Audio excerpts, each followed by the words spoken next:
ताने हैं। 8 ताने का मतलब 8 कड़ी का छाता है। 1 2 3 4। ठीक है। अब 1 भाग, 2 भाग, 3 भाग, 4 भाग, 5 भाग, 6 भाग, 7 भाग, 8 भाग। 8 भाग है। अभी इसके पहले हल किया गया था तो उसके 10 भाग थे। तो दो ब्रुचों के बीच का एंगल पता किया गया था। तो दो ब्रुचों के बीच का एंगल पता करने के लिए 360 में 10 से भाग दिया गया था, क्योंकि 10 भाग थे। अब इसमें 8 भाग है, तो कितने से भाग देंगे? 8। देखेंगे दो तानों के बीच का कोण। दो तानों का मतलब ये है, या देखिएगा ये ताने हैं जो छाते में लोहे की, जिसको हम लोग कड़ी के नाम से जानते हैं। तो दो कड़ियों के बीच का एंगल पता करेंगे।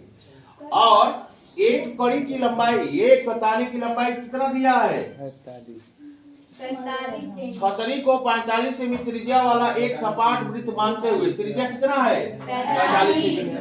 तो पहले एंगल आप पता करिए। 2 तानों के बीच का कोण थीटा बराबर 360 बटे 8 से भाग देंगे। 8 समझ में आया? कैसे आया? 8 बराबर भाग किए गए हैं इसके। 8 से भाग देंगे। 8 चौको 32, 4 बचेगा 0, 8 बचे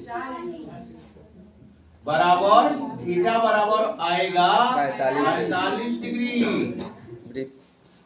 ठीक है। त्रिज्या दिया है प्रश्न में, त्रिज्या r बराबर 45 सेंटीमीटर। ठीक है।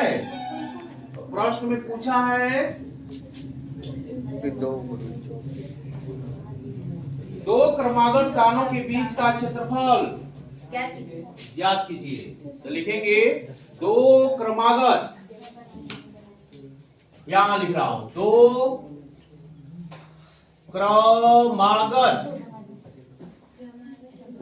तानों के बीच का क्षेत्रफल। क्रमागत का मतलब लाइन से एक के बाद अगला, यानी यह और यह, ये दो ताने हुए और इन दोनों तानों के बीच का क्षेत्रफल पूछा जा रहा है। और जब दो तानों के बीच का क्षेत्रफल निकालेंगे तो फिगर अगर स्पष्ट दिख रहा हो तो देखिए यह त्रिज्या खंड जैसा दिखेगा। यस, इसी का क्षेत्रफल बताना है। अब क्षेत्रफल ज्ञात करने के लिए आपको फार्मूला बताया गया है, थीटा बटे पाई आर स्क्वायर। थीटा का मान 45 डिग्री और बटे 360। पाई का मान देख लीजिएगा, 3.4 का प्रयोग नहीं करना है। 22 बटे 7। आर का मान 45 गुणे 45 लिखेंगे। सही है। अब देखो 45 एकम 45, 45 45 अट्ठे 360, 360। 2 चौका 8, एक ही बार काटे। ठीक है। 45 एकम 45 और 45 अट्ठे होता है 360। 2 चौको 8। अब